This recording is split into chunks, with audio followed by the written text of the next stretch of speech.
gentlemen, and ladies. Talking about the Asuu strike, utas platform, and Nigerian students. The Academic Staff Union of Universities has extended the 1 month running strike by additional 2 months, meaning that the Nigerian student may have to stay at home for another 3 months. This is a big wahala actually. With the development, the lecturers would not work for a whole quarter of a year, though they would receive their salaries, of course, and their allowances. Why the demoralized learners will remain idle away from academic activities? I mean, this is quite unfair on the side of the student. It is sad, it is highly irrational that at this point of academic meltdown, insecurity, and educational challenges, students are at the receiving end of this fight between Asuu and the federal government. They are at the receiving end of this whole shenanigan between Asuu and federal government. It is quite pathetic on the side of the students. Now, we often blame the political leaders for being self-centered, but lecturers becoming activists than scholars are not different. They're not anything different from their nonchalant attitude with regards to the plight of the hundreds of thousands of the undergraduates. What is even more disturbing, what is more disturbing is the needless, the unnecessary controversy over the payment platform to be used for the lecturers. ASU has been on strike since February 14, 2022, which is a part of the reason for the industrial action is the refusal of the federal government to accept the platform or paying by ASU for their payment. ASU has demanded the adoption of the university's transparency accountability solution as a payment platform in place of the integrated personnel and payment information system. So this said platform is used for its workers, including those in the military, in the security, in the intelligence services. The system combines and harmonizes the payment of employees, salaries, and wages, which are actually directly paid into their bank account with the appropriate deductions and remittances, of course, of third-party payments. So, more than 700 federal ministry departments and agencies are registered on this IPS platform. The allowances of personnel are duly paid and, of course, received, even where they go for study or when they go for leave. The Director General of the National Information Technology Development Agency, which happens to be Kashifo Inuwa, recently disclosed that the utas platform that was suggested by ASU failed 3 integrity tests, which the lecturers are currently reviewing the automation. Inuwa went further to say that by building a complex system like utas, he actually explained utas to be a complex system. That by building this complex system like utas that involves the employees' personal data, the platform must be subjected to best practice tests before getting its approval. And I was trying to explain that for this platform to be actually accepted as a good platform for paying the salaries of the lecturers, then it must pass through this test. But unfortunately, like he said, that this platform, that the utas didn't pass the integrity tests that was given to them, and he said that they failed the test 3 consecutive times.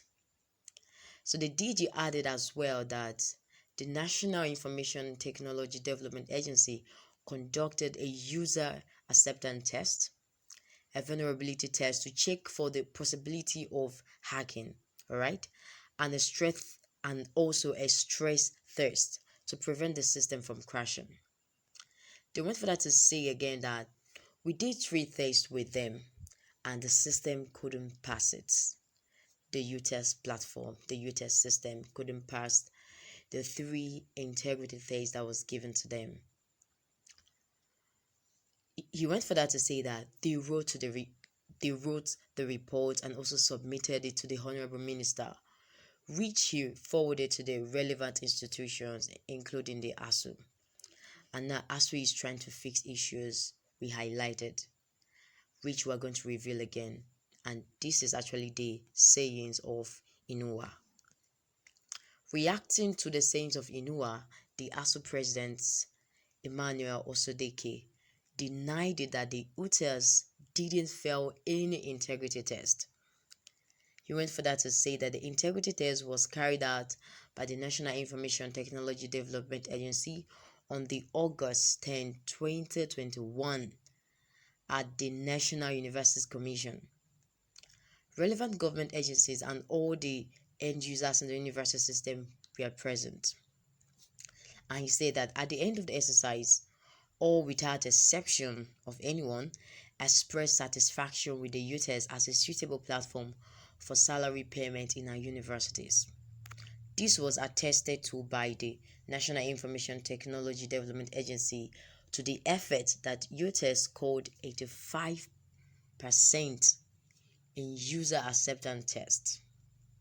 He said, Osadeke recalled that the National Information Technology Development Agency technical team, after conducting a comprehensive functionality test, mentioned that out of the 687 test cases, 522 cases were satisfactory. 156 cases queried, 2 cases were cautioned, and on its face value, he noted that the percent score was actually 77% in total.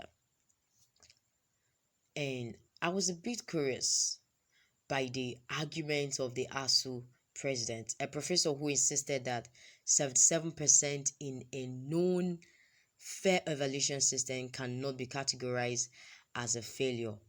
Really? This is 2022, for crying out loud. This is the sayings of Ino. Considering the level of global advancement, any technology meant to be used by several people should be 100% accurate. This is actually what Inoue was saying, He now went further to say that, can a car be described as a brand new if it's scored 77% after general checks, which is actually no. So he went further to say that the users, if they can be adopted or accepted as a platform for paying lecturers, then it has to be 100% accurate. Alright, the face-off between ASU and the federal government has negatively affected students. It has negatively affected the student. A big deal, really, because students are now, okay, many of them, of course, must have traveled. Many must be working or doing something. Some other persons are not doing anything. And this is very slacking. Yes, it's very slacking on the side of the students. And then they're missing out in the academic calendar. And when school eventually resumes, they'll be trying to make things fast, trying to skyrocket the calendar and make things go the way they shouldn't be. And in that way, I don't think that when school resumes, of course, if the strike should be called off now and school resumes and students go back to school, of course, the next thing would be exams. And probably these students, many of them have not had time to study at home. Many are probably working. School environment has a way of charging a student to study. So it is a negative effect on the students who are supposed to be the leaders of tomorrow. I mean, they are sick, tired of this repeated interruption to their education. It is so unbecoming. It is really getting out of hand. A Nigerian student reacted on the ASU strike, talking about how he has been in school since 2017 and that his 4 years course is has unfortunately become a 6 years course. I mean, what kind of a system does that? The education sector, it is one of the most important sector. It should be, yes, one of the most important sector in a nation, in a country, or whatsoever. It's very important, and I seriously, I don't know how it is in Nigeria, or I don't understand the system that is going on with Nigeria. But I just hope and I just pray that things will get better, because the education system in Nigeria is nothing to write home about. It is nothing to write home about at all.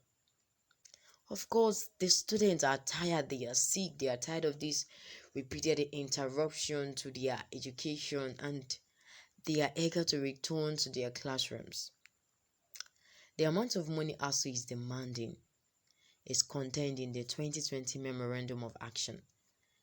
Is also that matter is also another thing that is making the whole issue elongating the whole issue. That's what is still making the matter pending, because man, the amount is too much and the federal government is not even looking at it.